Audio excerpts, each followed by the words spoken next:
Está el personal muy díscolo con el calor.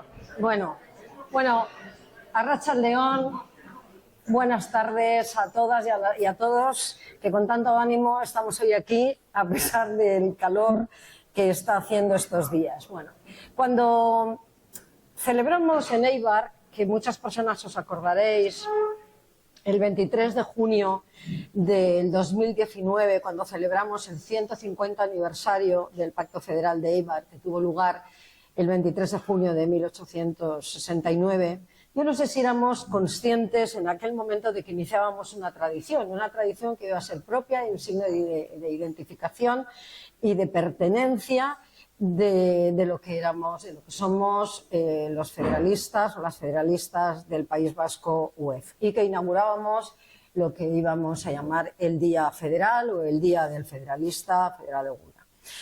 Bueno, el hecho es que a pesar de la interrupción que tuvimos con el COVID, retomamos y hemos seguido organizando hasta el día de hoy esa fecha para rememorar juntas y juntos aquel pacto, el significado tan importante que sigue teniendo ese pacto en un contexto histórico muy diferente al que nos movemos nosotros, y nosotras diríamos alimentar ese sentido de pertenencia y de continuidad. Pues tal vez nos gusta encontrarnos hoy que estamos en días pues de una mayor, no diría en días, que parece una cosa muy coyuntural, en tiempos, diríamos, ¿no?, de mayor orfandad política, ¿no?, organizativa. Entonces, da gusto que nos sigamos pudiendo encontrar en alguna plataforma, en alguna organización como la nuestra.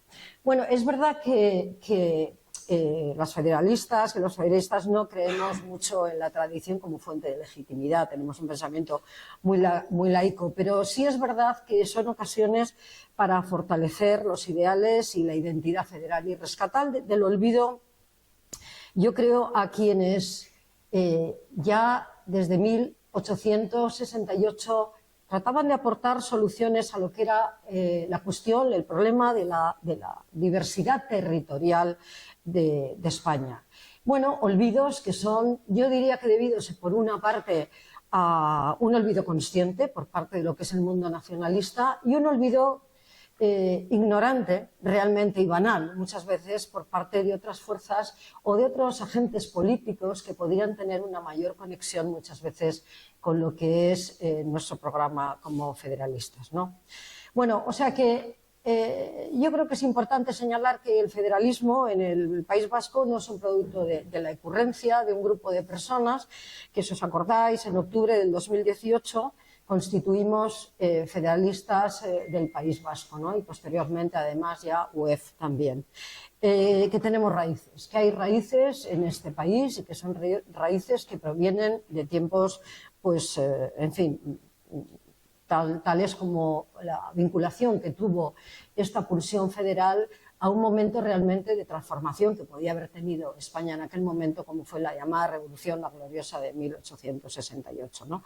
Así que nos reconocemos en esa larga tradición federal, buscando ¿qué? Buscando democracia, buscando autogobierno, buscando solidaridad, tanto si nos referimos al conjunto de España como si nos referimos a la Unión Europea, ¿no?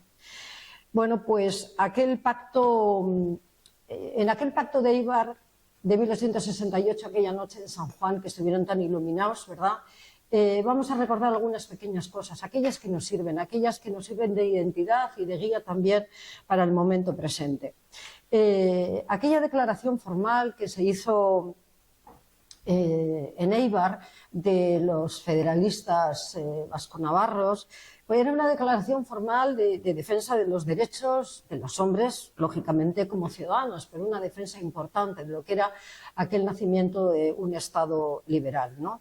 Pero, sin embargo, no estaban solo conformes con la defensa de los derechos que se introdujeron en la Constitución después del 69 y que daban origen a debates en torno a aquellos años de debate constitucional, sino que también querían una opción que no fuese la monárquica, porque la monarquía se vinculaba muy estrechamente con una concepción unitaria de lo que era el Estado. Así que, por lo tanto, algunos de ellos rompieron, otros continuaron, pero de cualquier manera esto fue el origen de lo que fueron los llamados pactos federales, ¿no? De tratar de constituir un partido federal, y un partido federal federalmente, es decir, desde abajo hacia arriba, y de ahí vienen los pactos federales. Pactos federales que, si os acordáis, porque además de eso se ha hablado otras veces y está ahí, yo creo que en nuestra página web muy bien contado, que además yo creo que hay un texto bonito de Chema Portillo que está allí, que el de Tortosa primero, que abarca lo que es la zona de Cataluña, Aragón, Baleares, Valencia, aquellos que conformaban la Corona de Aragón,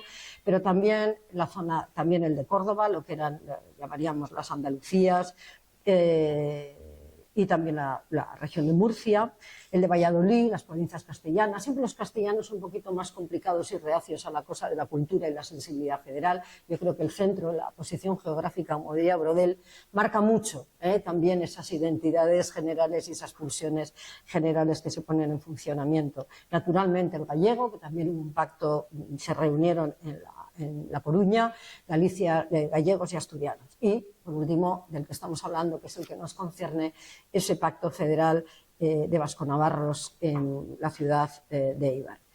Y es importante recordar, y aquellos señores, porque eran señores, aquellos señores que firmaron, porque firmaron cosas que eran interesantes, pues defendían conservar y defender las instituciones a cuya sombra, diría, habían vivido, preservar aquellas instituciones que les daban sentido, que les daban identidad, y al mismo tiempo cómo construir lazos lo más estrechos y perpetuos posibles con lo que llamaban la madre patria, es decir, el lazo federal.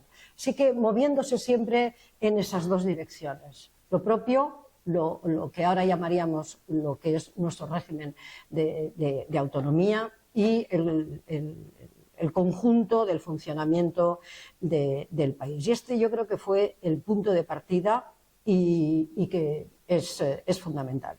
Bueno, esos pactos federales, solo recordaros que culminaron, iba su camino de abajo arriba, culminaron a instancias de Pi y Margall con la reunión en Madrid de una asamblea general con el objetivo de formar un pacto nacional, ¿no? Y así fue. El 30 de julio de 1869 se constituye el Consejo Federal, compuesto por 3 varones de cada pacto federal regional que se había ido conformando de abajo arriba. Bueno, ese es un proceso interesante en su proceso de constitución y en sus contenidos y en sus proclamas, que queda suspendido, lógicamente, con el fracaso de la Primera República. Bueno, no vamos a entrar, pero conviene también recordar, porque a veces nos remueven tiempos, nos recuerdan cuestiones presentes, ¿no? Bueno, también contribuyeron al fracaso pues las rebeliones violentas federales, la intransigencia de algunos puntos del federalismo, al mismo tiempo, bueno, la proclama también del Estado catalán, que pudo pararse mediante la mediación precisamente de Pi, Margall y Figueras, la revuelta cantonal de Levante, al mismo tiempo los carlistas alzados, es decir, un conjunto de situaciones que hicieron, como suele ocurrir, clamar a las clases medias por estados de seguridad y de menor transformación. Así que todo contribuía al fracaso hasta el 29 de diciembre del 74, que Martínez Campos proclama la restauración de la monarquía. Previamente se habían disuelto las Cortes, y acordaos que lo habréis visto en cantidad, lo habéis leído el general Pavía entrando en el Congreso de los Diputados. Bueno, solo quiero recordar también, para que no sigamos pensando en que somos distintos, que ese ciclo restaurador que se abre en España y que acaba con aquel proyecto, aquellas nuevas ideas de cómo podía gobernarse un país en libertad, en democracia y con respeto a las distintas identidades territoriales y tradiciones de autogobierno que se venían arrastrando, quiero insistir en que era un tema no solamente que afectaba a España, sino que se trata de una crisis europea, ¿no? De todas las democracias liberales. En Francia acaban con Rosario de la Aurora después de la iniciativa tan revolucionaria y tan insultante como es la Comuna de París en el 71. Alemania vive la entrada de Bismarck y también, es decir, el miedo, como diría el historiador Hobsbawm, se apodera de las clases medias pidiendo seguridad, orden y, desde luego, ningún cambio que dé más participación a esas masas que han hecho su presencia en las calles europeas. Y quiero insistir también en que se instaura en aquel momento un régimen emocional en toda Europa, digo por si nos recuerda algo en los momentos en los que vivimos, de ira, de odio y de desconfianza. Es decir, la inseguridad y el miedo conlleva también esto, ¿no? Es decir, aquella cultura del pacto social, aquella cultura rousseauiana, aquella cultura que traía la Revolución Francesa, queda completamente aplastada ante el miedo de las clases medias y, repito, se instaura ese régimen emocional de odio. Bueno, y aquí estamos entonces, y estamos recordando a aquellos padres que fueron los padres, diríamos, del federalismo decimonónico, ¿no? ¿Y qué recibimos de ellos? Recibimos esa cultura del pacto. Y precisamente esa cultura del pacto sobre la que descansa el sistema federal. Y realmente esa cultura de pacto es una cultura que no entra, diríamos, en el sistema, en ese sistema de la restauración decimonónico que se inaugura no solo en España, sino en el conjunto de Europa, ¿no? Pero sigue siendo una fuente de inspiración. Bueno, yo diría que para aquellos hombres realmente que tuvieron ideas, yo diría, muy adecuadas, ¿no?, para defender la democracia y al mismo tiempo defender otras formas de gobierno con respeto a las diferencias territoriales, pues yo creo que eso es lo que hacemos cuando nos reunimos aquí, ¿no? Estamos convencidas y estamos convencidos de que el federalismo es la mejor forma de articular el poder político en las sociedades en las que conviven identidades y sentimientos de pertenencia diversos. Y, más complicado aún, sociedades, como es el caso de la nuestra, donde hay que gestionar la diversidad lingüística y garantizar la paz lingüística como una condición necesaria para la paz política y para la gestión adecuada de los asuntos públicos. Por eso hoy vamos a dedicar este día, esta celebración también, a poder hablar sobre la convivencia lingüística. Eso hemos elegido este tema, ¿no? ¿Qué podemos aportar desde Federalistak al debate que hoy está en la calle y que nos preocupa enormemente? Y para eso vamos a contar, pues, como veis, con Alberto López Basaguren, nuestro presidente de Federalistak, catedrático de la llamada hoy EHU, la Universidad del País Vasco, con Ricardo Arana, que es miembro también de Federalistak, que es experto en política educativa, y con Sabin Zubiri, que es miembro de Euskara Denuntza. Vamos a organizar el debate de tal manera que le vamos a dar la palabra primero a Alberto para que sitúe un poco cómo están las líneas del debate. Pasaremos después la palabra también a Ricardo y por último a Sabin Zubiri, y seguidamente lo que haremos es abrir un debate, porque lo que se trata es de encontrarnos, de hablar y que cada persona que estáis aquí podáis opinar y podáis decir. Y después cerraremos el acto y Alberto, tomaré yo también notas, es decir, hará yo creo que un esfuerzo por resumir un poco todos los aspectos que vayan saliendo, con la idea de que podamos al final recoger algún texto sobre lo que está siendo la aportación, lo que puede llegar a ser la aportación de los federalistas, a las federalistas, a esta cuestión que hoy es clave para la convivencia democrática en el País Vasco. Así que le doy la palabra a Alberto López Basaguren. Eskerrik asko, Pilar, eta arratsaldeon guztioi, benetan eskertzekoa da gaur hemen biltzea daukagun beroarekin eta data honetan. Beti zalantza bera daukagu, ez dakigu gaurko gizartean gaur bezalako data bat egokia den jendea biltzeko, bereziki izan dugun klima aldaketarekin, eta horregatik aldatu behar izan dugu gela, aretoa, aldatu behar izan dugu goian ezinezkoa zelako egotea beroagatik. Zalantza daukagu, baina argi daukagu baita ere tradizioa bidea jorratzen osatzen dela, eta beraz, behin eta berriro aldarrikatu nahi dugu, Pilarrek esan duen bezala, federalisten proposamena ez dela, edo federalista izatea Euskal Herrian ez dela txorakeri bat, batzuei bururatu zaigun txorakeri bat, baizik eta hemen aipatzen ohi diren tradizio politikoak, baino tradizio zaharragoa duen jarrera politiko bat. Baita ere, gero tradizio berriak edo geroago etorri ziren tradizioak bildu ditzakeena, baina tradizio handiko eta tradizio zaharreko proposamen bat dela federalista izatea. Batzutan, esaten digute, arrotzak izango bagina bezala hemen Euskal Herrian, federalista izateagatik, baina, besteok orain dirudienez arrakasta handiagoa duten beste jarrera politiko batzuk geroago etorri ziren. Eta pentsatu genuenean nola edo hala egun hau ospatu behar genuela, jarraitu behar genuela egun hau ospatzen, pentsatu genuen, gai diferenteak zeuden egungo gaia gisa izateko, eta azkenean pentsatu genuen zer hobe gaur egun pilpilean dagoen arazo larri, importantea, larria zentzu guztietan, larria handia delako eta larria arriskutsua delako ere, hau baino. Bizikidetza baten alde hizkuntzaren inguruan. Eta proposamen federalista bat horren inguruan. Zer da federalistek horri buruz esan behar duguna? Zer proposatzen dugu benetan herri honetan bizikidetza sendoa eta demokratikoa izateko kontuan izan da hizkuntzen aniztasuna.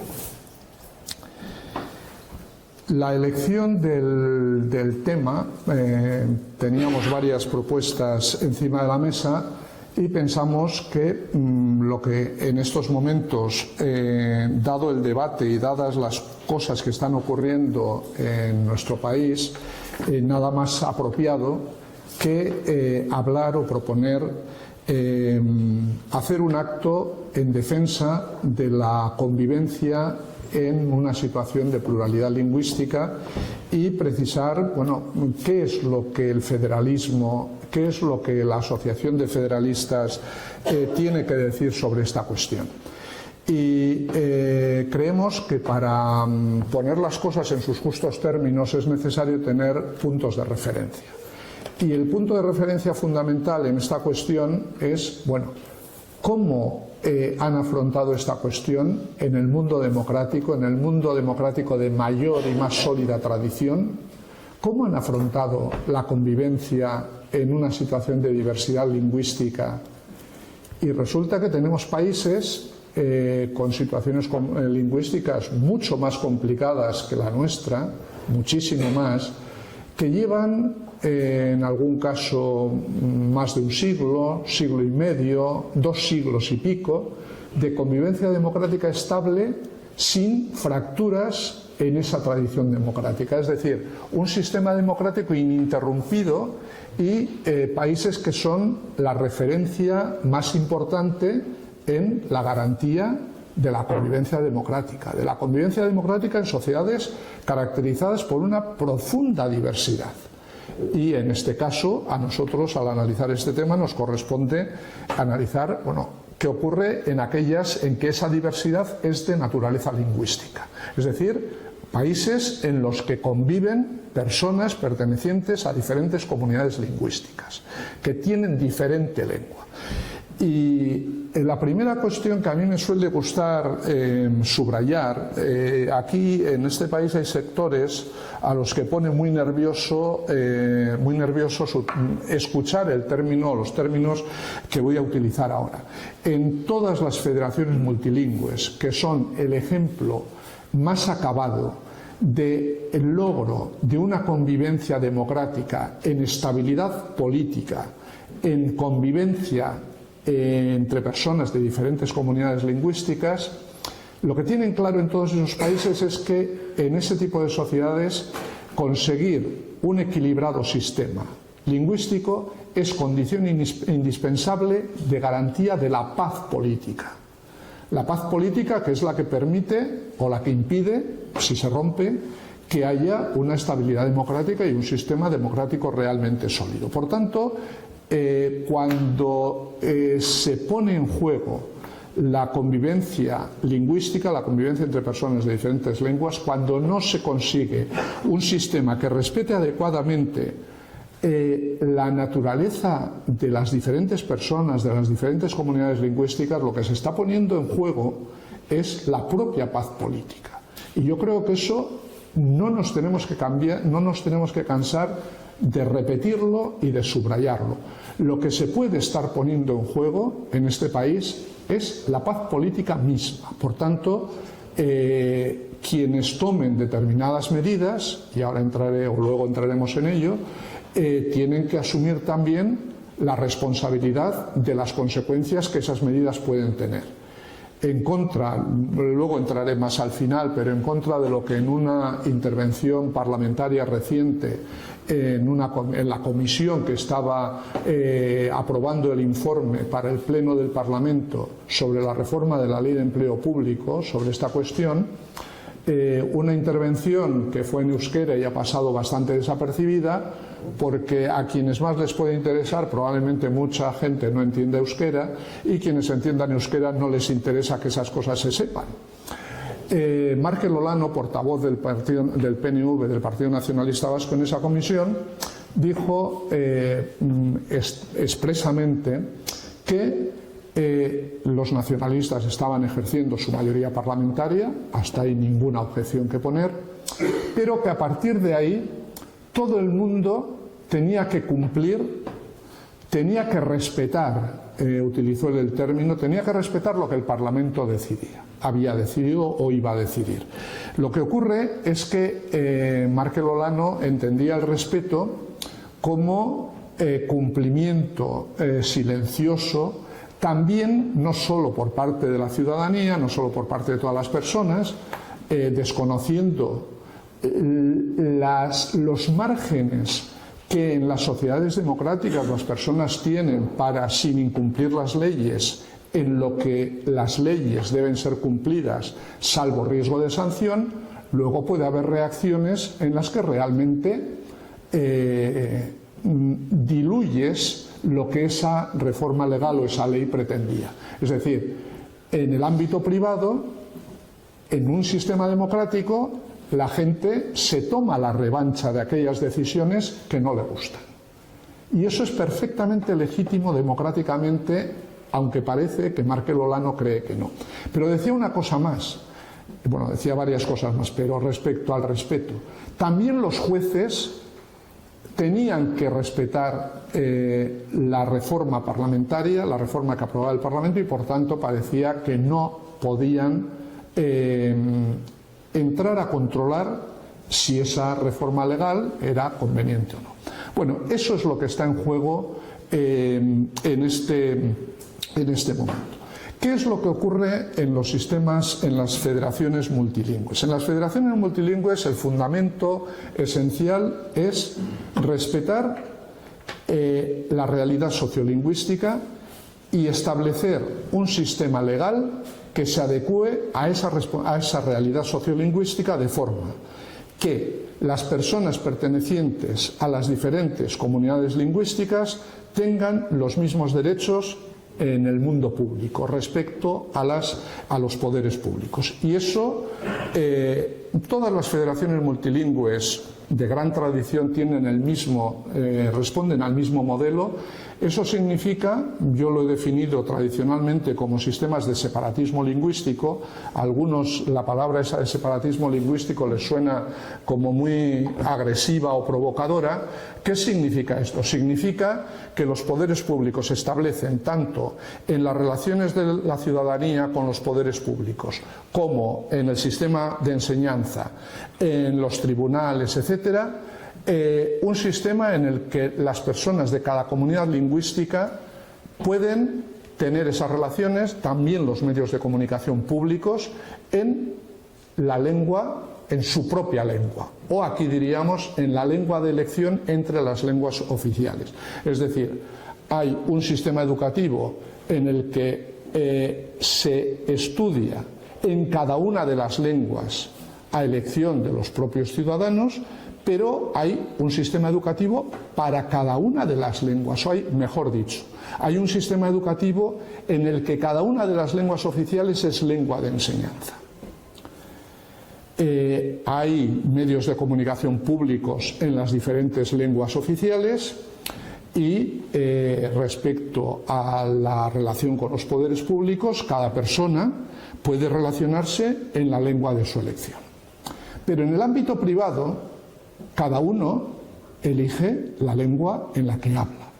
Y por tanto, uno tiene que asumir que si solo sabe su lengua, no va a poder relacionarse con ciudadanos, con vecinos que hablan otra lengua. Pero es una elección personal.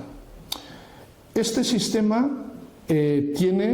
ha puesto de manifiesto algunos problemas. Tiene muchísimas virtudes porque todos los hablantes de las diferentes lenguas, las diferentes comunidades lingüísticas, son tratadas con el mismo respeto, son tratadas en plano de igualdad y hay mutuo reconocimiento entre unas y otras.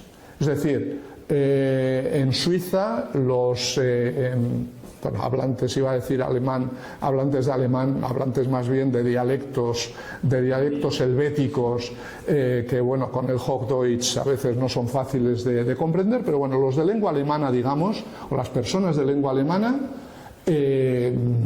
saben que tienen coartado en el ámbito privado su relación, si no saben otra lengua, si no saben la de quienes hablan francés en el propio cantón, pues saben que sus relaciones sociales. Pero a nadie se le ocurre pensar que la convivencia lingüística exige que los demás aprendan tu lengua. A nadie se le pasa por la imaginación. Es decir, mi derecho o el derecho de una persona de lengua alemana a vivir en alemán, no se le ocurre pensar que los francófonos, por ejemplo, en el cantón de Berna, tienen que aprender también alemán, porque claro, él tiene derecho a hablar en alemán también con ellos. No, cada uno sabe, si quiere relacionarse con la gente que habla francés, tendrá que aprender francés, y si no, sabrá que esas relaciones las tiene vedadas. Por tanto, a nadie se le ocurre que la paz lingüística exige que el otro o la otra persona aprenda tu propia lengua. No, no. Por eso digo yo, o por eso suelo definirlo, como sistemas de separatismo lingüístico. Como decía, tiene muchas virtudes. ¿Cuál es la mayor virtud de este sistema? Que las personas de cada comunidad lingüística tienen, dentro de los límites de su comunidad lingüística, es decir, en el cantón de los Grisones, que es un cantón trilingüe. Hay una lengua minoritaria, digamos, en una situación, en cierto sentido, podríamos parangonarla con el euskera, el retrorromanche. Los hablantes de retrorromanche, como en estos momentos al menos los hablantes de euskera, son bilingües de nacimiento con el alemán. Pero la mayoría es de lengua alemana, solo alemana. Y hay tres valles en los que hay minorías, tres valles de lengua italiana. Los de lengua italiana en el cantón de los Grisones saben que si no aprenden alemán, su vida en el cantón está limitada a su comunidad lingüística. Pero a nadie se le ocurre decir, no, que los hablantes de alemán aprendan italiano para que yo me pueda expandir en el cantón. Es decir, pero cada comunidad lingüística tiene pleno reconocimiento dentro de los límites de su comunidad lingüística. Tiene algunos problemas. Tiene sobre todo problemas de integración de la sociedad. Es evidente. Lo que se han planteado en estos sistemas tradicionalmente es, no podemos forzar la integración al precio de imponer obligaciones que vulneran los derechos de los ciudadanos, porque nadie tiene obligación de aprender una lengua que no sea la suya si la suya es oficial. Ahora, si la suya no es oficial, tendrá que aprender alguna lengua oficial. Se ha visto que esto es un problema, más en países como Suiza que en otros países, porque por ejemplo en Canadá la fuerza cultural del inglés hace que frente a lo que ocurría en los años 60 en Quebec, por ejemplo, en estos momentos la juventud quebequesa lo que quiere es, además de poder desarrollar su vida en francés, quiere aprender inglés bien para no tener esas cortapisas a las que me he referido, pero en sistemas como el suizo o como el belga se ha visto que esto plantea problemas de integración. Y se han empezado a ensayar, pero, y es lo que quiero subrayar, con mucha cautela, muy tímidamente, porque hay esa idea de que lo contrario significaría estar vulnerando los derechos de una comunidad lingüística que está plenamente reconocida o reconocida en plano pleno. Se han empezado a ensayar medidas. Ensayar medidas como el aprendizaje de una segunda lengua oficial obligatoriamente en la enseñanza. Tiene algunos problemas porque se plantea el conflicto entre a qué damos preferencia. Una familia, sus vástagos, ¿qué quiere? ¿Qué prefiere? Por ejemplo, en un cantón de lengua alemana. Que aprenda antes francés para poder relacionarse con otras personas de Suiza de lengua francesa, o prefiere anteponer que aprenda inglés. En algunos cantones de lengua alemana está planteando problemas, pero hay un convenio intercantonal, ARMOS, que obliga la introducción de una segunda lengua nacional, fuera de la propia, muy tempranamente en el sistema educativo. Posteriormente el inglés y posteriormente ya optativamente una tercera lengua nacional. La primera lengua nacional, al margen de la propia, es obligatoria desde muy temprana edad y posteriormente se introduce el estudio del inglés. Pero también me gusta subrayar que se introduce el aprendizaje de la otra lengua nacional como aprendizaje de la lengua, no como lengua de enseñanza. Y son absolutamente excepcionales los centros bilingües, los centros en los que se estudia simultáneamente en dos lenguas oficiales del cantón. Recientemente, yo creo que por problemas de cómo se planteó por su propia experiencia, se ha cerrado en Berna el primer centro bilingüe que había franco-alemán, porque se vio que fracasaba. Yo creo que había un problema de planteamiento, pero ese es otro problema. Pero sí me interesa subrayar la cautela con la que se intenta introducir la segunda lengua, la otra lengua nacional, digamos, como aprendizaje lingüístico. No se comete, no voy a adelantar, no se adopta jamás, salvo en algunos colegios privados de élite, para personas de nivel económico, cultural y social muy elevado, no se utiliza la otra lengua como lengua de enseñanza. Sí hay algunas personas que envían a sus hijos e hijas a una escuela de la otra lengua, para que se eduquen en la otra lengua por diferentes razones, bien porque sea una familia mixta, bien porque creen que tiene capacidad y prefieren que aprenda la otra lengua en la enseñanza porque la suya ya se encargarán ellos, no solo de que la aprenda en casa, sino de educarle intelectualmente en esa lengua, leyendo, etcétera, etcétera. Pero, por tanto, son excepciones. Y creo que son lecciones que debiéramos tener en cuenta. Aquí se ha ensayado un sistema lingüístico sin mirar a lo que ocurría en otros países.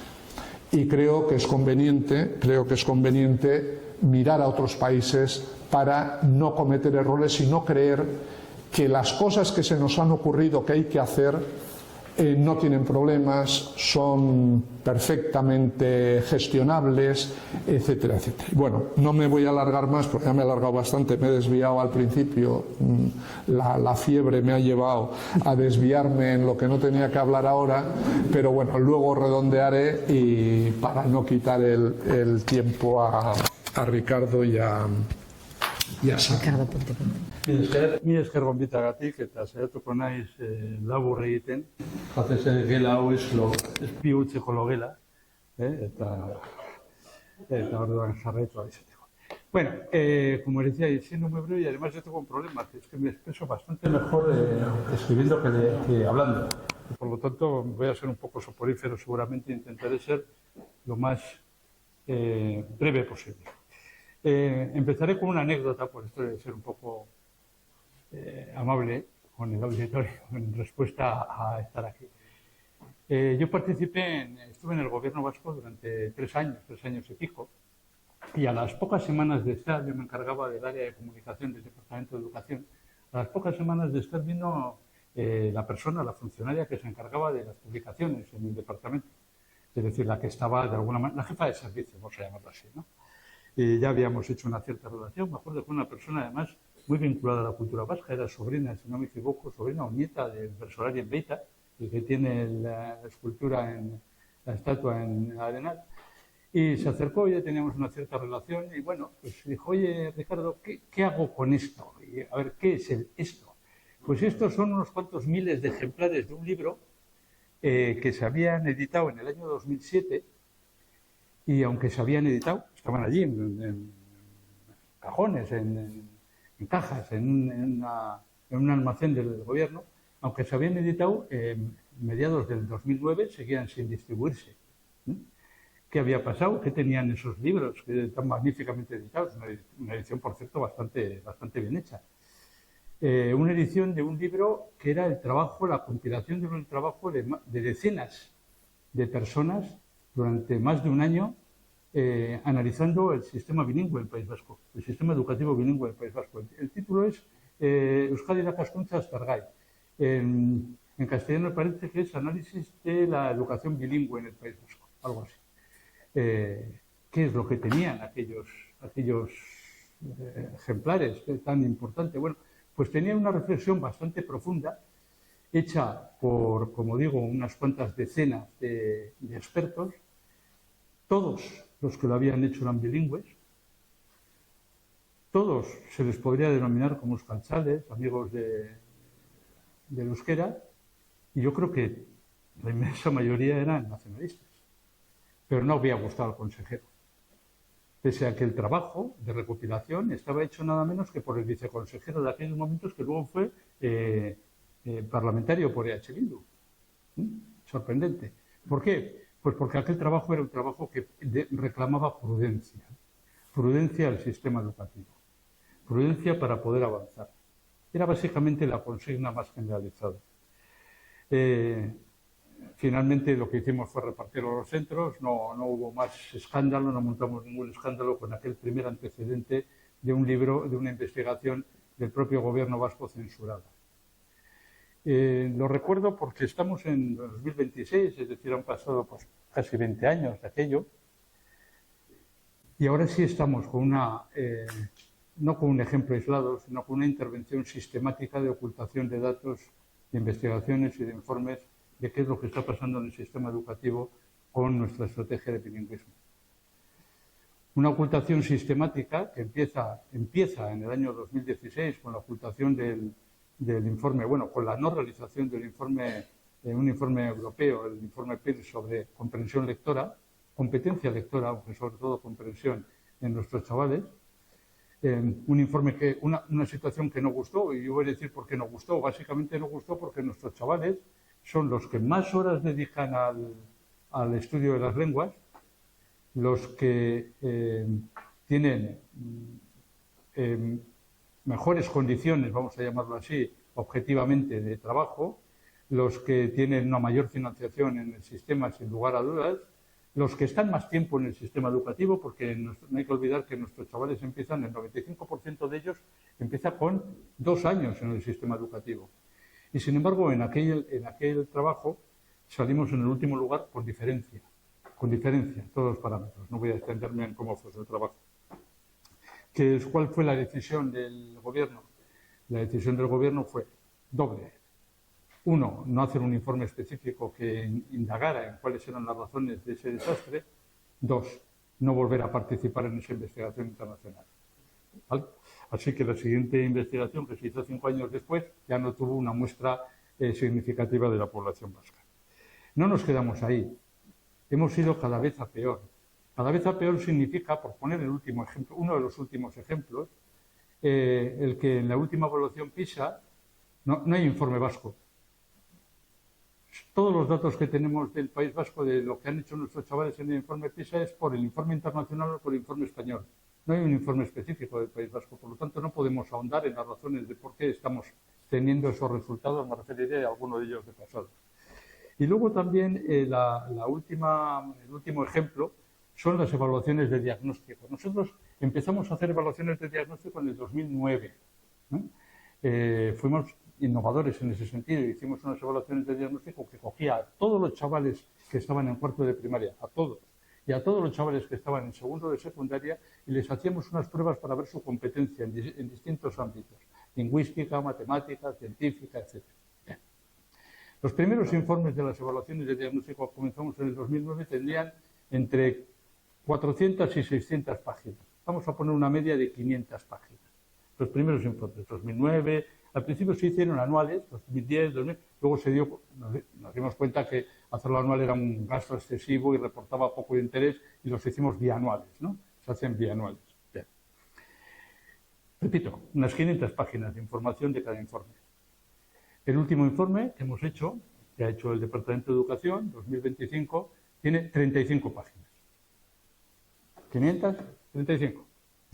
Y de las 35, no podríamos decir que esas 35 son objetivas, no podríamos decir que son sinceras y no podríamos decir que son manipuladas. Pero eso podría ser incluso una opinión. Yo me quedo con la del experto que en estos momentos dirige el ISEIB, el Instituto de Evaluación de Alumnado, de experiencias educativas en Euskadi, que dijo: los datos a nivel de centro son los más importantes para saber si un sistema funciona o no. No hay un solo dato a nivel de centro. Con algunos datos generales, de alumna, ni un solo dato a ese nivel que decía el director del ISEIB que eran tan importantes. ¿Por qué ocultar?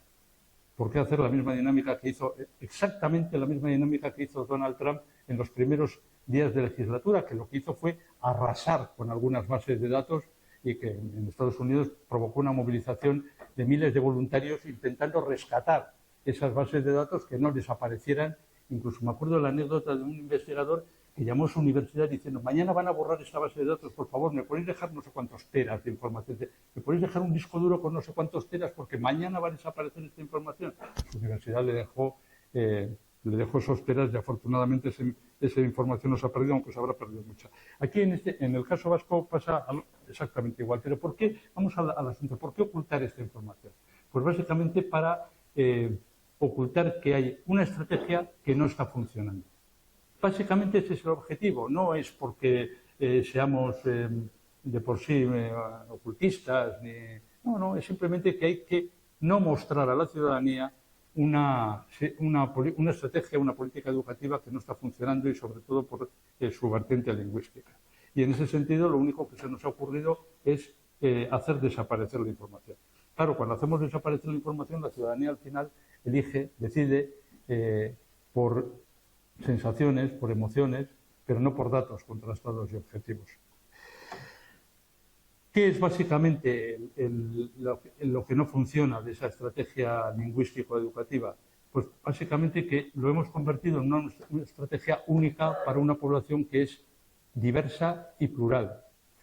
Sobre todo me voy a ceñir a lo de diversa, es decir, somos diversos. El 80% de la población básicamente, vamos a hacerlo más, el 20% de la población va creciendo, pero bueno, el 20% de la población viene a tener el euskera como lengua materna, como primera lengua. No solo, pero como primera lengua. El 80% pues tiene otra lengua distinta, la inmensa mayoría el castellano. Y sin embargo el sistema educativo está hecho al revés. Es decir, básicamente el 80% se escolariza exclusivamente en euskera en el cual solamente el euskera es la herramienta de aprendizaje de cualquier aprendizaje. Se estudia castellano, se estudia inglés, pero como asignaturas sueltas, pero para estudiar cualquier cosa se utiliza el euskera. Eso lo hacen el 80% de los chavales. Y el 20% son los que estudian en euskera y en castellano o básicamente en castellano. Hay que ocultar lo que pasa de hacer eso, lo que pasa por hacer eso. Y por eso no existen esas investigaciones y esas evaluaciones y no se proporcionan esos datos a la ciudadanía. ¿Qué es lo que pasa por hacer eso? Porque algunos datos, a pesar de todo, podemos tener. Pues que se resiente la adquisición de aprendizajes y se resiente incluso también el euskera. Es curioso. Luego, si hay alguna posibilidad de comentarlo o extenderlo, lo podemos comentar. ¿Se resienten por igual? No, lógicamente no se resienten por igual, porque una parte de la población estudia en su lengua o estudia en la lengua del entorno. Sin embargo, para otras partes de la población que no estudia en su lengua, el daño ocasionado es bastante mayor. ¿Podríamos decir que los vascohablantes son, por lo tanto, beneficiados de esta estrategia y los castellanohablantes no? Yo diría no. El tema de los vascohablantes, yo, por ejemplo, lo he visto en datos que no son públicos, pero que al final algunos accedieron a entregármelo. Los vascohablantes, por ejemplo, empiezan a tener serios problemas, entre otras cosas, con el dominio del castellano. Y alguna gente que está en esos entornos que lo admite, con el dominio del inglés. Pero efectivamente los castellanohablantes son los que más están pagando esta generalización de un único modelo. Igual soy muy exagerado cuando digo generalización de un único modelo. Igual me decís, joder, qué exagerado, porque sigue habiendo 3 modelos lingüísticos, ¿no? Bueno, vamos a ver los datos. Este próximo curso que va a empezar en la red pública, que es la que garantiza realmente el derecho a la educación, la otra existe o no existe dependiendo de la voluntad del titular, en la red pública el próximo curso habrá, como he dicho, el 95% de los chavales empieza con 2 años, ¿no? Pues habrá un aula que no emplea solamente el euskera para trabajar.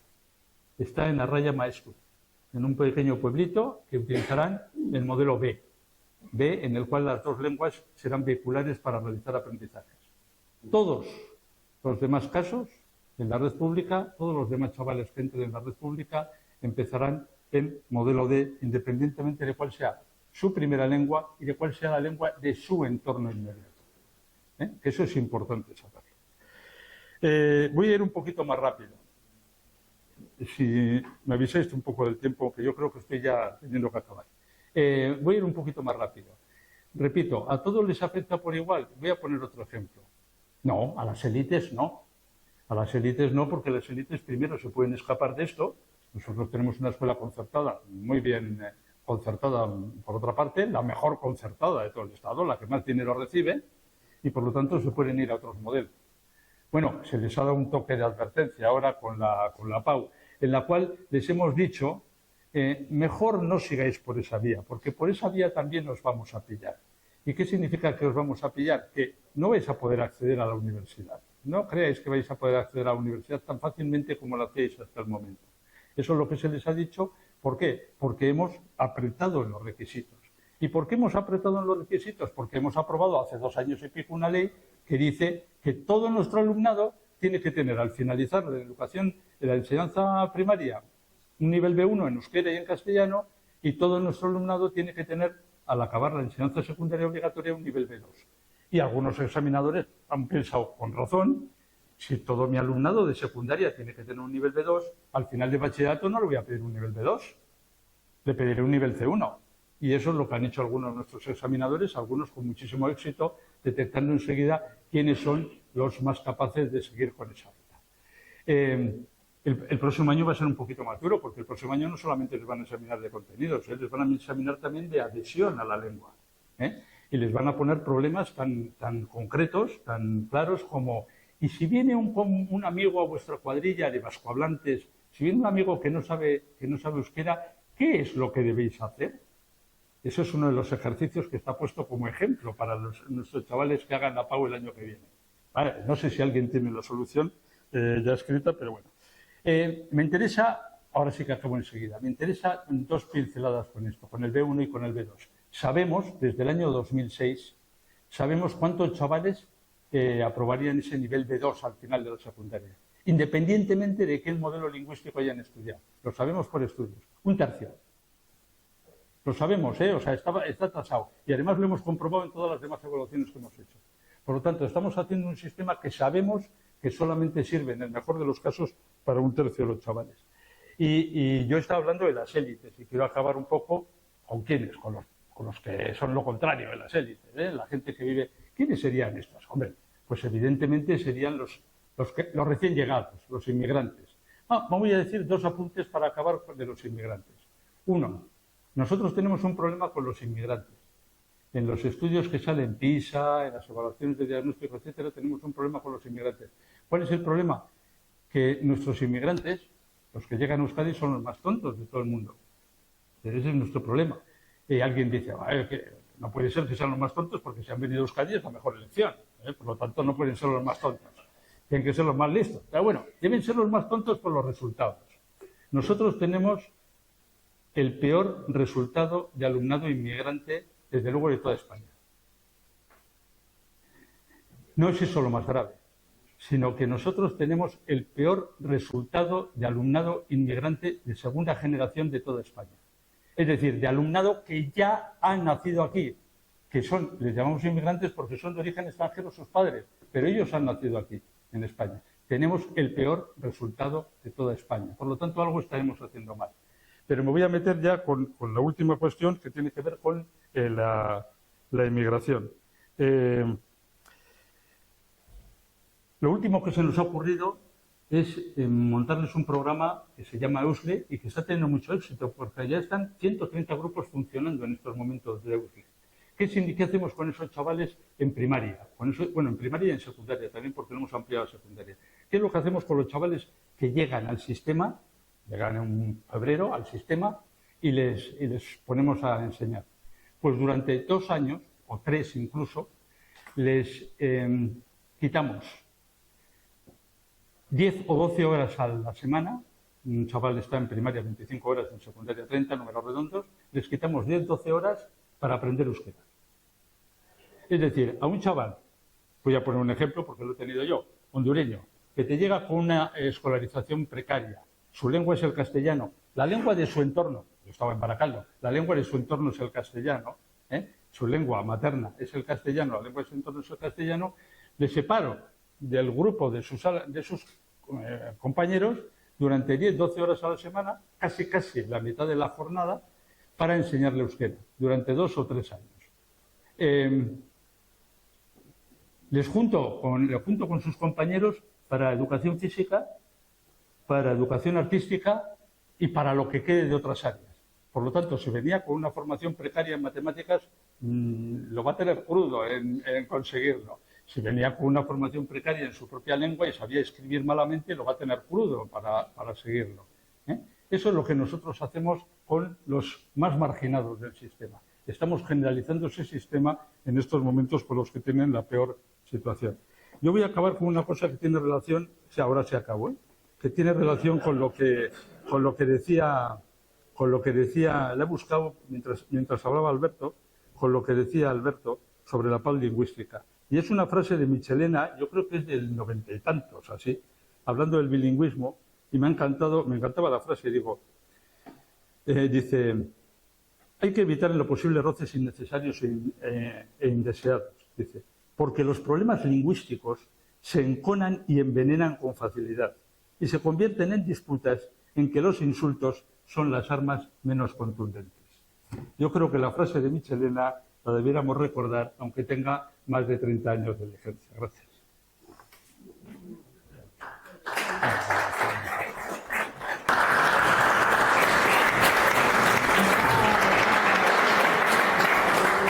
Bueno, le vamos a dar la palabra a Sabin Zubiri. Ya llevas, vale, perfecto. No te cortes. Venga. Bueno, ematen du Ricardo, logela honetan oraindik inor ez dagoela lotan, osea que ez da kontu makala. Ikusita ze arratzaldea egiten duen. Bueno, pues a mí me ha tocado, como miembro de Euskara Denontzat, por un Euskera sin barreras, me ha tocado hablar de hoy aquí, que agradezco la invitación en este día tan destacado, que hoy se aprueba la ley por parte de PNV con el apoyo de Bildu para poner fin al régimen que ha regido el sistema de perfiles lingüísticos durante 4 décadas. Y bueno, pues a mí me ha tocado este tema, este pulso político del empleo público.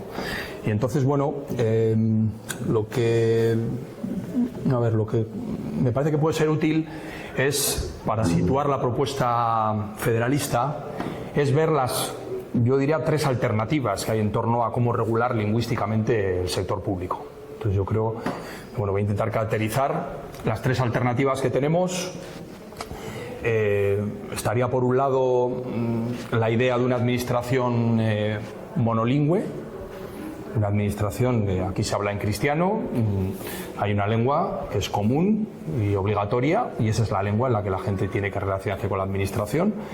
Es un modelo que, cuando digo así, la gente dice, bueno, qué exageración, eso no existirá. Pues bueno, es lo que la Administración General del Estado, también en su administración periférica, en Euskadi, pues lleva practicando durante décadas.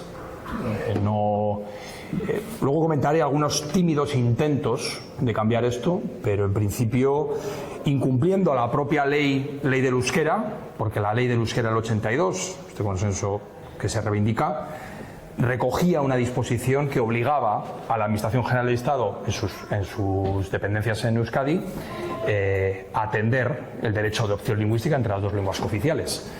Esto se llevó al Constitucional y el Constitucional avaló ese artículo de esa disposición de la ley del euskera. Y entonces, bueno, eso ha sido incumplido. Yo creo que, bueno, me parece que es una gran contradicción. Yo creo que de algunas de las organizaciones, yo creo que sindicales y políticas y tal, pues la incapacidad que ha habido durante estas décadas a darle la vuelta a esto, ¿no? Es verdad que ha habido... Bueno, la Administración tiene como un mini punto en la movilidad interna, en los concursos de traslados de la Administración General del Estado, te dan como un mini punto el conocimiento de las lenguas cooficiales. Es verdad que ha habido de manera inconexa y sin objetivos muy definidos para garantizar la atención bilingüe, ha habido como cursos que se ofrecían al funcionariado intermitentemente, pronto aparecían cursos, desaparecían cursos, pero bueno, con un objetivo un poco planificado de que ese conocimiento pudiera ir orientado a organizar eficientemente los servicios para que aquella persona que quiera la Seguridad Social o que quiera coger la cita del DNI, pues y quiera ser atendido en euskera, pues pueda hacerlo, ¿no?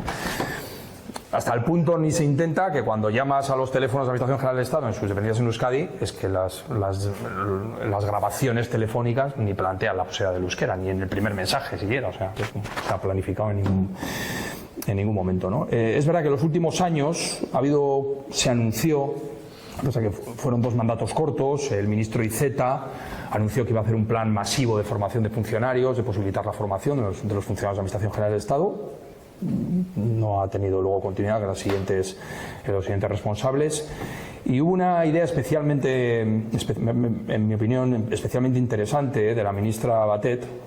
Curiosamente, no curiosamente, los dos provienen del PSC de Cataluña, yo creo que para la sensibilidad de la convivencia plurilingüe, y planteó una idea que luego voy a citar, que es la idea de un plus salarial para el desempeño de funciones en determinados puestos en donde sea necesario para la atención y el conocimiento de las lenguas cooficiales, ¿no? Lo planteó, pero también fue corto su mandato y luego desapareció esa idea, ¿no? Es el plus salarial, que es una práctica que tiene la Administración canadiense. Es novedoso. Aquí o te lo piden o te lo puntúan para acceder al empleo. Pero lo de que hay un plus salarial, me parece una idea interesante que luego voy a retomar citando a Andoni Unzalu, que hace años reivindicó esta medida, ¿no? Bueno, ya digo, ha habido como algunos intentos, los últimos alguno más, pero el balance es que después de 44 años desde la aprobación de la ley del euskera, bueno, a final de año se cumplirán los 44, bueno, pues ha habido un incumplimiento, ¿no?, de esas obligaciones elementales de poder ser atendido en la administración en la lengua oficial que elige el ciudadano o la ciudadana. Entonces, bueno, ahí tenemos un modelo, eso es un modelo. Esto es, no se garantiza la atención bilingüe. Si aleatoriamente te encuentras con algún empleado de la Administración General de Estado que te atiende en euskera, pues muy bien, habláis los dos allí. Nosotros, yo tengo un compañero que trabajó en la Administración General de Estado, ¿no? Yo trabajo en la Diputación Foral de Guipúzcoa, fue transferido y tal, y decía que a él le tenían como localizado que sabía euskera. Entonces, cuando venía alguien, no, vete allí, vete con José Luis, que él sí sabe, ¿no? Pero bueno, sin ningún tipo de planificación mínimamente seria de cómo tiene que ser atendido. Y termino, que es una pena, porque yo creo que podía haberse demostrado cómo de manera mucho más fácil, de manera mucho menos lesiva, yo creo que para otros derechos en juego, como los derechos laborales, se puede garantizar la atención bilingüe para una realidad lingüística como la nuestra, ¿no? Pero bueno, eso no se ha hecho y bueno, pues ese es un modelo que considero que bueno, no responde a las obligaciones básicas de la convivencia plurilingüe, ¿no? Luego tendríamos el otro modelo contrapuesto, y luego al tercero iré al modelo, a la propuesta que yo creo que una propuesta puede ser federalista. El segundo modelo contrapuesto es lo que esta mañana, el proyecto que tienen desde hace años un sector muy importante del PNV y Bildu, ¿no? Que es que sea obligatorio para poder trabajar en el sector público el conocimiento también del euskera, ¿no? Entonces, bueno, ese es el planteamiento. Yo creo que abiertamente en el caso de Bildu, así lo plantean en su proposición de ley, de manera más soterrada, en nombre de la autonomía, pero cuando vas a las administraciones donde ha ejercido Markel Olano, allí se ha pedido el 100%, o sea, que es lo que ha hecho siempre y lo que pretende que la ley se lo permita, ¿no?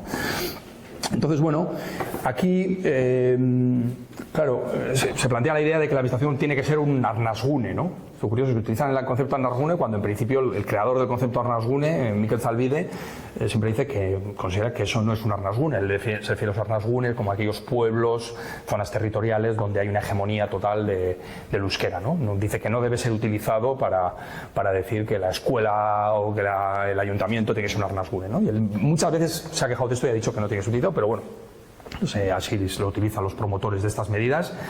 Y bueno, tendría que ser un arnasgune. Claro, la construcción de este arnasgune puede ser conseguida a través de medios democráticos o a través de medios antidemocráticos, a través de medios legítimos o de medios ilegítimos.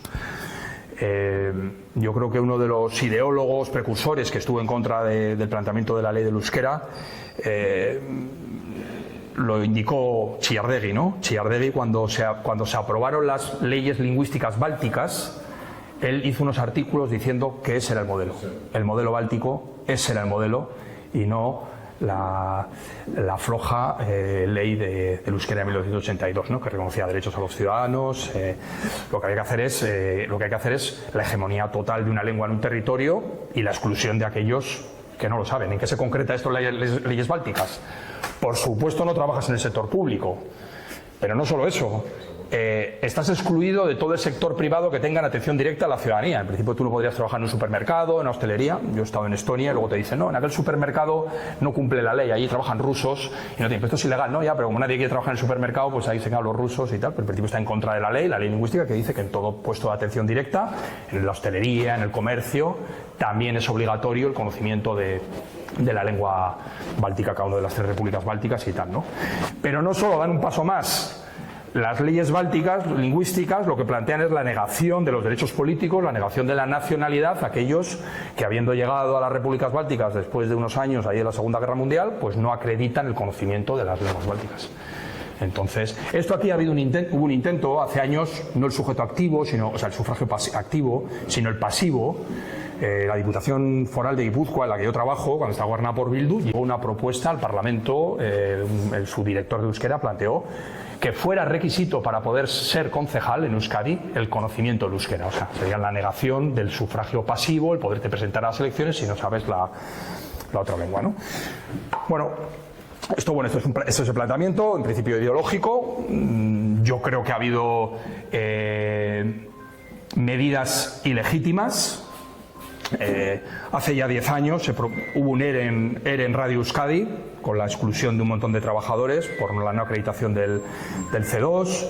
Creo que lo que ha pasado en los procesos de estabilización, donde decenas de trabajadores después de 30 años trabajando se les han puesto exigencias que eran contrarias al propio decreto del Gobierno vasco de perfiles lingüísticos y se ha promovido en algunos casos el despido, en otros casos el intento de despido que se han podido defender, me parecen medidas ilegítimas, ¿no? Uno puede querer el Arnasgune, que considera que tiene que ser, es la prioridad total de la política lingüística, pero no lo hace despidiendo gente ilegalmente, ¿no? Sobre este proyecto del Arnasgune me parece también que es importante, yo creo que hay que pedir incluso a los que quieren democráticamente, sin despidos ilegales, sin negar los derechos de ciudadanía a aquellos que no conocen el euskera, yo sí me parece que hay una primera réplica que es la coherencia por su parte. Es decir, si alguien pretende que el Ayuntamiento de Barakaldo sea un Arnasgune en donde solo pueda trabajar la gente que sabemos euskera, me parece que es lo mínimo que se puede pedir que esos partidos políticos, en sus sedes, en sus bachokis, en sus periódicos de partido, como Dei y Agara, sean Arnasgunes. Me parece que es una cosa mínimo. Es decir, si tú y pretendes que las administraciones de todos, que las administraciones comunes, sean un Arnasgune, primero, en las aquellas que controlas tú como partido, pues tendrán que ser un Arnasgune, ¿no? Me parece que eso es una cosa mínima a la hora de discutir este proyecto, que en principio mayoritario desde el punto de vista político de las administraciones como Arnasgunes, ¿no? Y luego me parece un tema que ha planteado Ricardo, una serie de datos y transparencia mínima. Nosotros como Euskera en OnChat, en una de las alegaciones que hicimos al decreto de perfiles, planteamos institucionalizar la medición de la demanda lingüística en cada una de las administraciones y una serie de indicadores de funcionamiento. Se nos denegó esa institucionalización generalizada, que por decreto todo el mundo tenga que una serie de datos que todo el mundo que reflejen, además algo tan interesante desde el punto de vista sociolingüístico, ¿no? Y ver cómo va evolucionando el uso real, cuánta gente llama por teléfono, cuánta gente pide los escritos, pues en el trabajo, cuánta gente lo utiliza y tal, ¿no? Pues una negativa, ¿no? Me parece algo que me parece ilegítimo discutir con alguien que quiere negarte datos básicos de transparencia y pretende, no, 100%, pero no te voy a dar ningún dato de cómo utilizamos y tal. Aquí todo el mundo tiene que saber euskera, aunque luego igual los datos demuestran que ni los que tenemos el perfil lo utilizamos y tal, ¿no? Me parece que también son condiciones mínimas a la hora de plantearse este debate con el proyecto mayoritario, con este proyecto mayoritario de las administraciones como Arnasgunes, ¿no? Que eso está explicitado por el propio Markel Olano, casi diría que lo dice más que Bildu, el tema de los Arnasgunes, administraciones como Arnasgunes, como elemento estratégico. Y bueno, frente a eso termino, ¿no? A estos dos modelos, ese modelo de administración general del Estado monilingüe, esa idea de Barnetegui administración, donde aquí solo podemos estar la gente que sabemos euskera, que incluso algunas objeciones para que sea legítimo, que planteaba, y me parece que desde el punto de vista de los valores federalistas, de los valores pluralistas, yo el planteamiento que nosotros hacemos de euskera en OnChat planteaba bien los dilemas que hay en la experiencia comparada, Alberto, ¿no? Nosotros no promovemos, bueno, a ver, el planteamiento de la administración sería que la administración refleje, y voy a citar a Erkoreka, esta frase tan citada ya por tanta gente le citamos, supongo que le estamos haciendo un poco flaco favor al pobre Erkoreka, que todos los críticos con la política dominante. Yo creo que el planteamiento federalista para el sector público debería ser asegurar que desde el punto de vista lingüístico cada una de las administraciones públicas vascas sea reflejo fiel de la comunidad humana a la que ha de servir. Yo creo que esto Josu Erkoreka lo dijo cuando era director del IVAP hace 20 años y me parece que eso es una cosa totalmente legítima. Y lo que me refería, Alberto, nosotros no tenemos una concepción estática. Esta realidad, este reflejo es estático. Ya está, es la realidad que es. ¿Cuánta gente ahora mismo utiliza el euskera? El 20. ¿Cuánta gente sabe? El 30. Que esto se congele, ¿no? Nosotros pensamos que desde el punto de vista del fomento de la convivencia plurilingüe es un objetivo deseable fomentar, facilitar que haya cuanta más gente que pueda acceder al bilingüismo. Creemos que eso facilita la convivencia. Puede tener, y se plantean hacerlo con cuidado, ¿no? Se decía qué tipo de efectos colaterales, porque nada es inocuo cuando tomas una medida y quieres fomentar que la gente sea bilingüe, pero a nosotros nos parece que es un objetivo que mejora la convivencia en una comunidad en la que haya dos lenguas, el hecho de que la gente pueda conocer las dos lenguas, ¿no? Ahora bien, ¿qué tipo de objetivos se plantean? Esto se discute mucho, ¿no? Iztun osoak, o propuesta de ulermenaren unibertsalizazioa, claro. ¿Qué objetivos son razonables, ¿no? Y sobre todo, ¿qué se plantean? ¿Como algo que hay que facilitar o como una obligación que hay que imponer? Y nosotros lo que defendemos es que no estamos dispuestos a aceptar un cambio en las exigencias, lo voy a decir con números.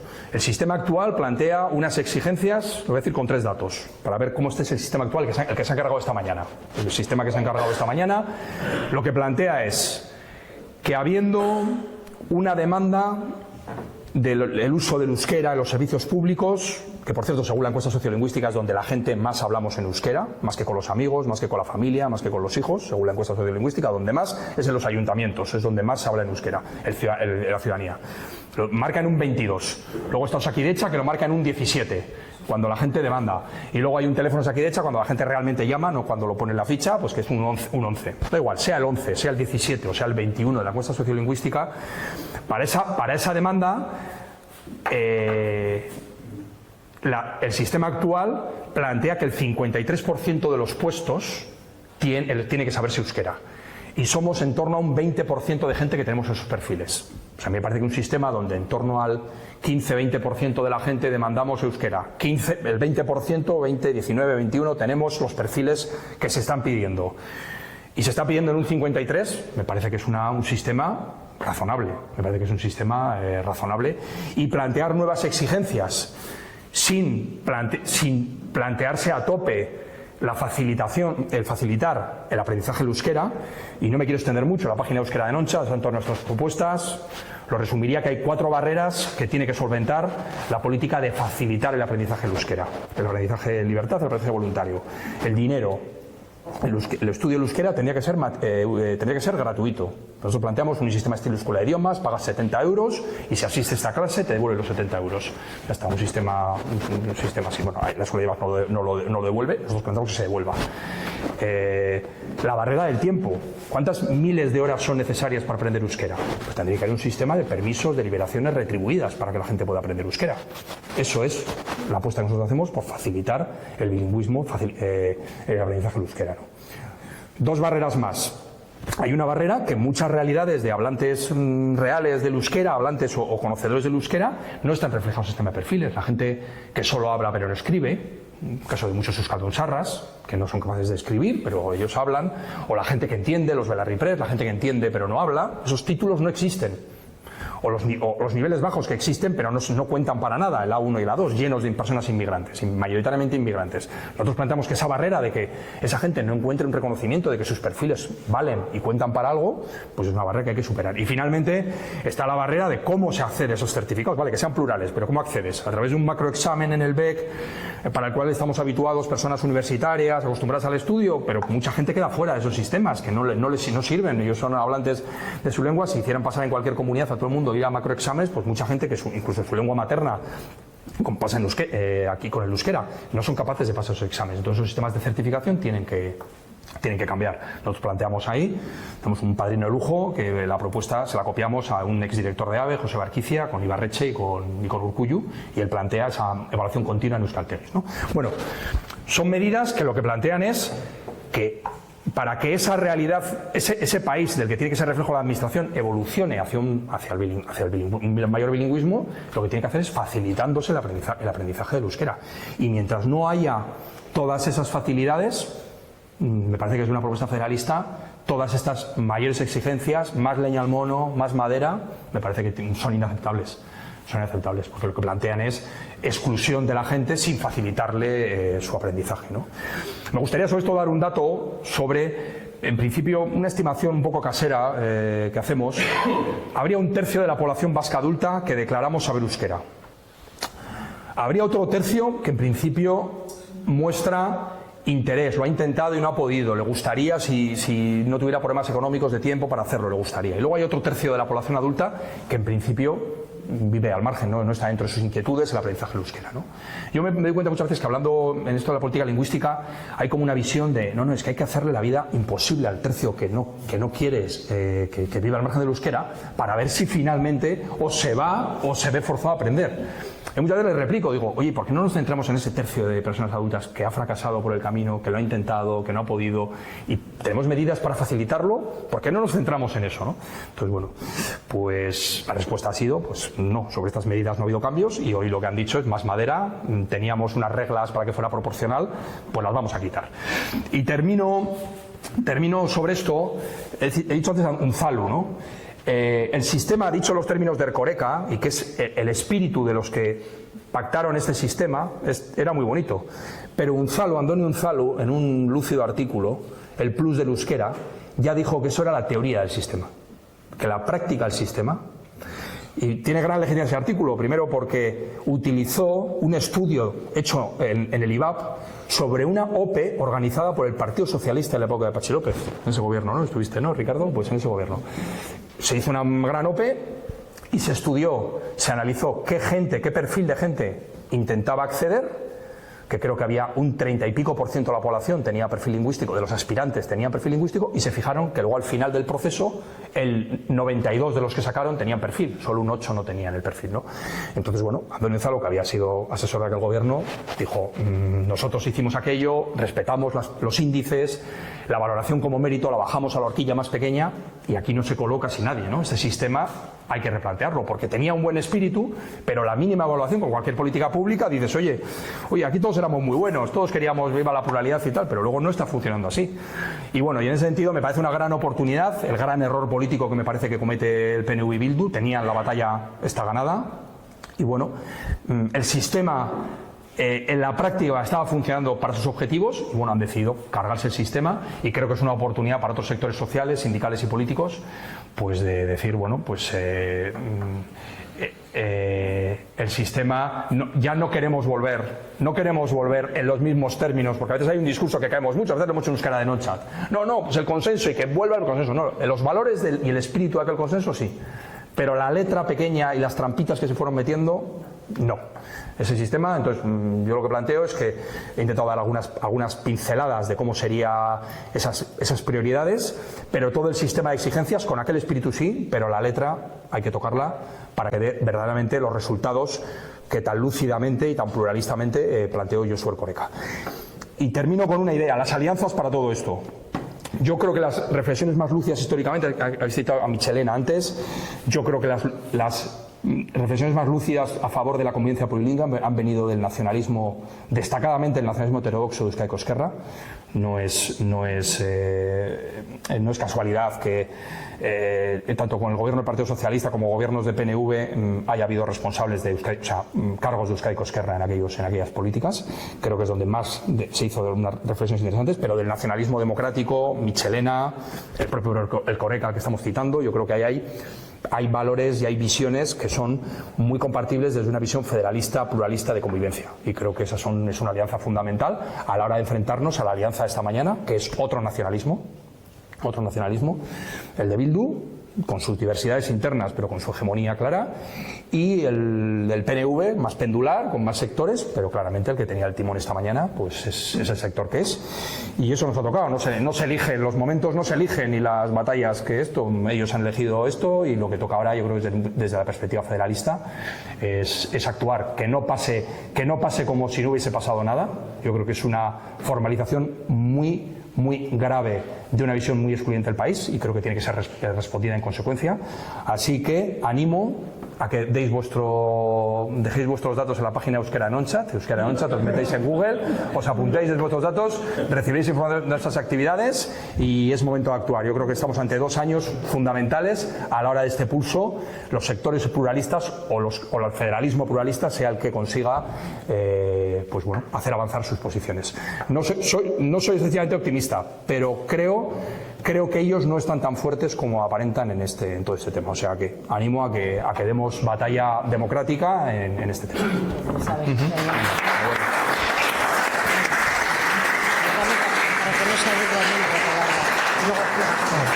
El primero que ha intervenido ha dado el dato del perfil de las personas que están en el registro del paro, 92% sin perfil.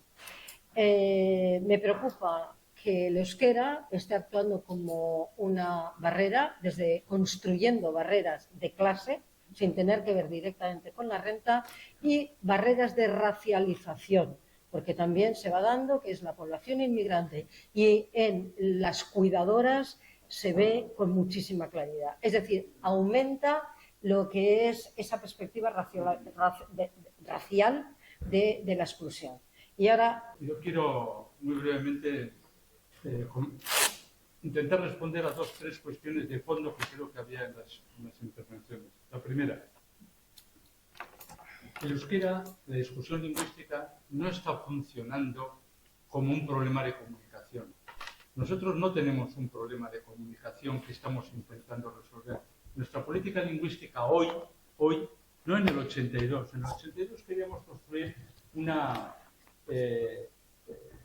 no sé si una utopía o no sé cómo, realmente decíamos, vamos a intentar entre todos comunicarnos un poco mejor. Ese era el problema. Se trataba de que los vascohablantes, sobre todo, que eran los que tenían más dificultades de poder expresarse en su lengua en todos los lugares, pudiesen hacerlo.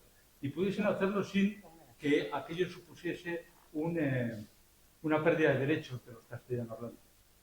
Ese sueño utópico yo creo que ha avanzado mucho. Es decir, tenemos más capacidad ahora, por ejemplo, de entendernos, si fuera ese el problema. Pero no es ese el problema. El problema es que se está utilizando la lengua como una herramienta de clasificación, no como una herramienta de comunicación, que era lo que pedía y siempre ha demandado Michelena en sus escritos, sino como una herramienta de estratificación, de clasificación social, que tiene que ver con lo que ahora mismo estaba planteando Rosich. Se trata de poner en la cúspide a un grupo de personas por una razón de cuna, porque supuestamente esa razón de cuna coincide. Además, hay algunas cuestiones que tienen que ver sociológicamente con el nivel sociocultural. Por lo tanto, ahí es donde tenemos el problema, en mi opinión. Y por lo tanto, eso no nos va a resolver la IA, ni ninguna otra aplicación, ni nada, porque hay un problema político. Es para qué utilizamos la lengua. Si el problema fuera para utilizarla para la comunicación, tendríamos distintas posibilidades que ahora mismo no están sobre la mesa. Pero lo estamos utilizando para otra cuestión. Otra cuestión que yo creo que se ha manifestado respecto a la opinión pública, etc. Yo no he dicho un dato de opinión pública que me parece relevante. Se ha hablado del deustobarómetro, que me parece muy bien, porque indica que el número de personas que realmente está a favor de lo que ha pasado esta mañana es bajo, no bajo, bajísimo. Pero yo voy a decir otro dato para darnos cuenta de cómo se está actuando contra una mayoría social. Antes comentaba que el 80% de los chavales en nuestro país ya están en modelos de inmersión en euskera, pese a que no es su primera lengua ni la lengua de su entorno más inmediato, de la mayoría. ¿Eso es lo que piensa la sociedad vasca?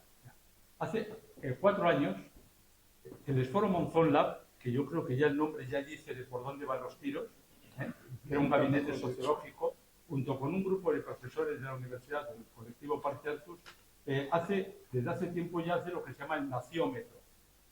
El nombre ya lo dice todo. Se trata de ver cómo se percibe eso en la construcción nacional. ¿Vale?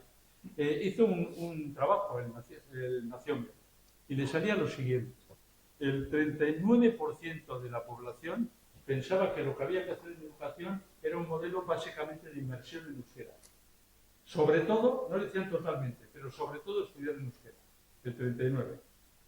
El 28% de la población pensaban que había que hacerlo en 2 idiomas, que sería un poco el equivalente del modelo B, en euskera y en castellano.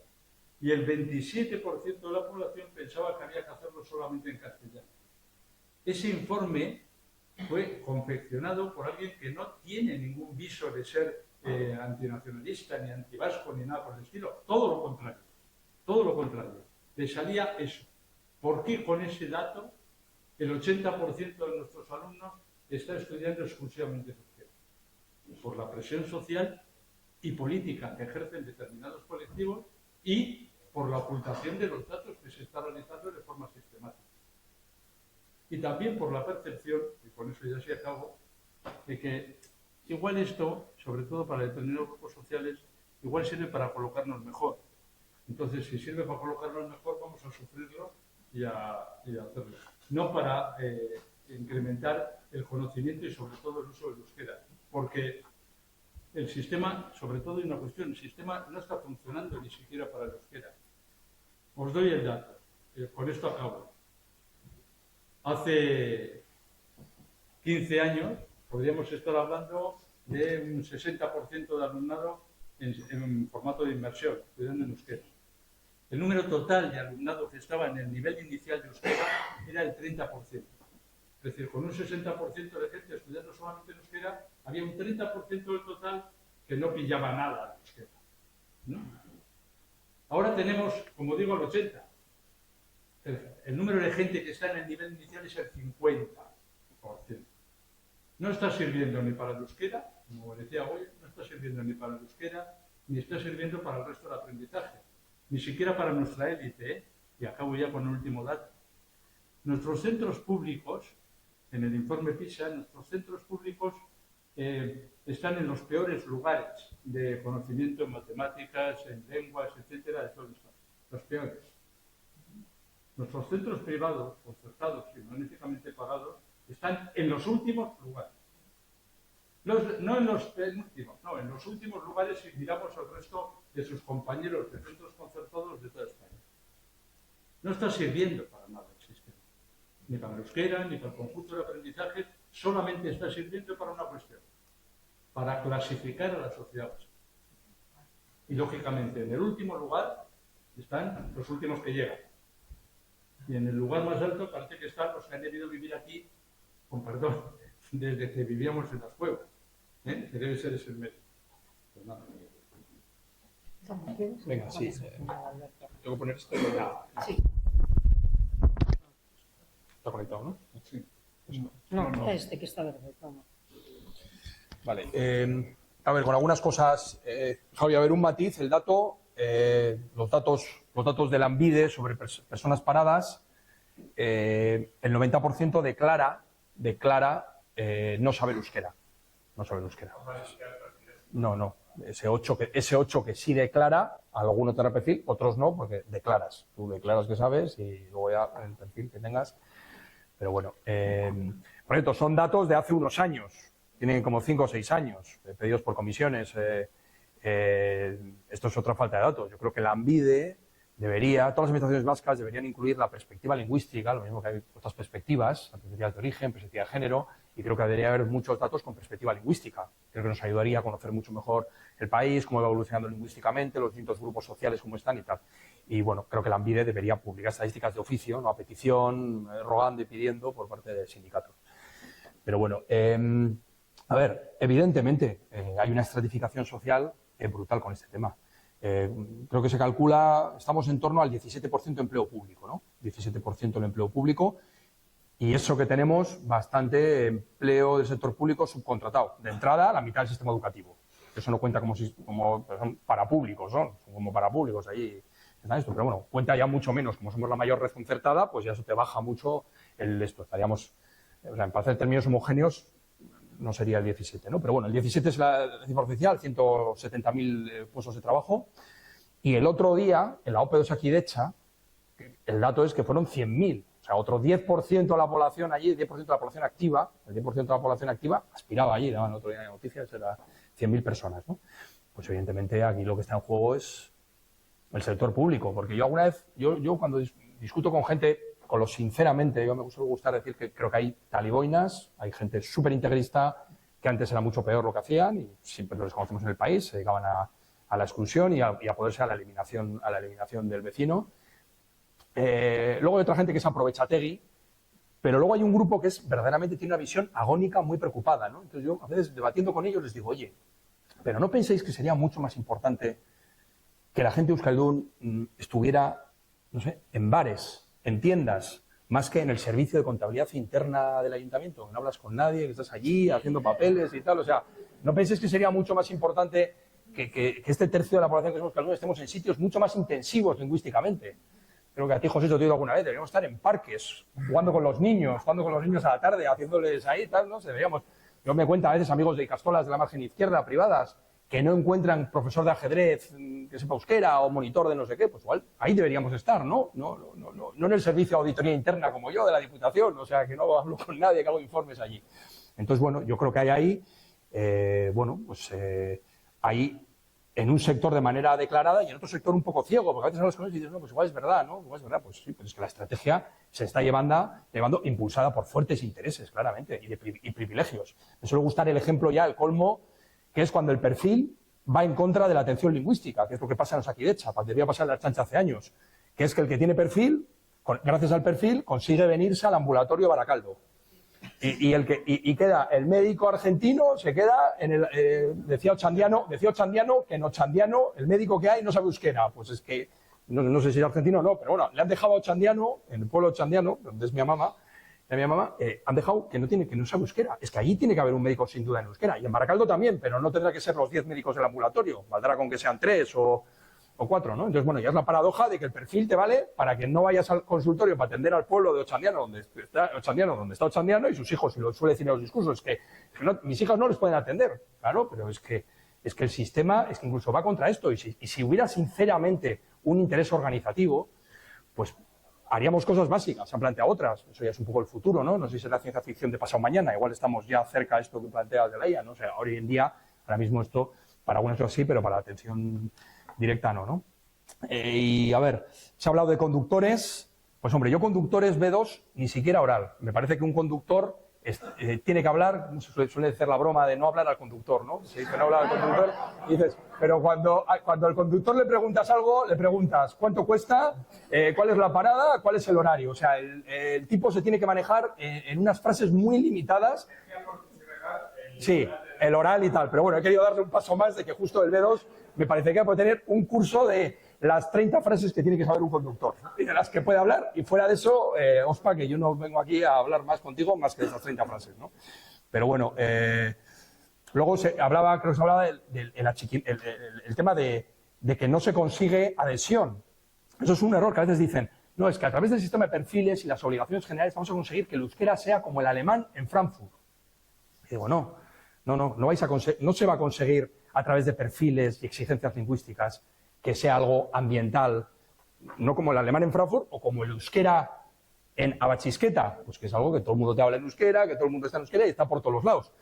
Y precisamente en la situación sociolingüística donde se desarrolla el euskera, en sitios como Bilbao, para que utilicemos el euskera y los que hemos utilizado el euskera desde pequeños, a pesar de no ser nuestra lengua familiar, hemos tenido el achiquimendu, que ahora se menosprecia, ¿no? Es que con la adhesión no es suficiente.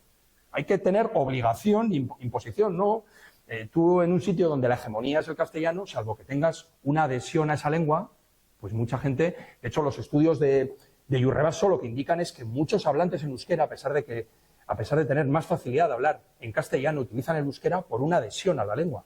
Y claro, las medidas impositivas no fomentan la adhesión, evidentemente. Me parece una estrategia errónea para la inmensa mayoría de las zonas sociolingüísticas donde está en una situación minoritaria el euskera, ¿no? Lo que preguntaba la periodista del Salto, pues si Bildu gana las elecciones desde el punto de vista lingüístico, bueno, siempre hay margen de empeorar, pero creo que el PNV está decorando bien todas las oficinas para que cuando entre Bildu haya muchas cosas que no tenga que tocar. O sea, yo creo que hay reformas que hay reformas que están adelantando ya, que el propio PNV está preparando para que diga Bildu, hombre, pues está preparado ya. Justo lo que quería ya está hecho. Mira, esto que quería yo, pedir ese nivel, que sean los chavales, los perfiles para todo Dios y tal, ¿no? Pero bueno, y termino un poco, Josécho decías, ¿no? Pues, a ver, deberíamos como una pelea mayor, ¿no? A mí me acuerdo que me dijo uno cuando empezamos hace años, empezaron las primeras refriegas y tal, bueno, de esta última etapa, que ha habido, aquí se ha luchado durante otros años también, ¿no? Decía, creo que estáis, esto me decía en inglés, too little, too late, ¿no? Creo que es demasiado poco, demasiado tarde lo que estáis haciendo, ¿no? Bueno, no voy a vender la moto, no creo que es fácil darle la vuelta a esto. Lo que creo es que el margen para responder de manera digna con una alternativa con unos principios federalistas, pluralistas y dar un pulso político en términos para incomodar a muchos jaunchos de este país que han humillado. Yo que en otra de mis actividades soy sindicalista, he visto gente humillada laboralmente con situaciones dramáticas de manera totalmente injustificada, de manera ilegal, y creo que hemos podido parar los pies en algunos casos y creo que podemos plantar la cara en muchas mayores condiciones. No voy a vender la moto de que el partido se puede ganar, pero igual en vez de perder 12-1, pues bueno, se puede hacer en unas condiciones más equilibradas del debate y de los resultados finales de las políticas que se lleven a cabo. Aurrak ikasatue, euskaraz mintzatzen.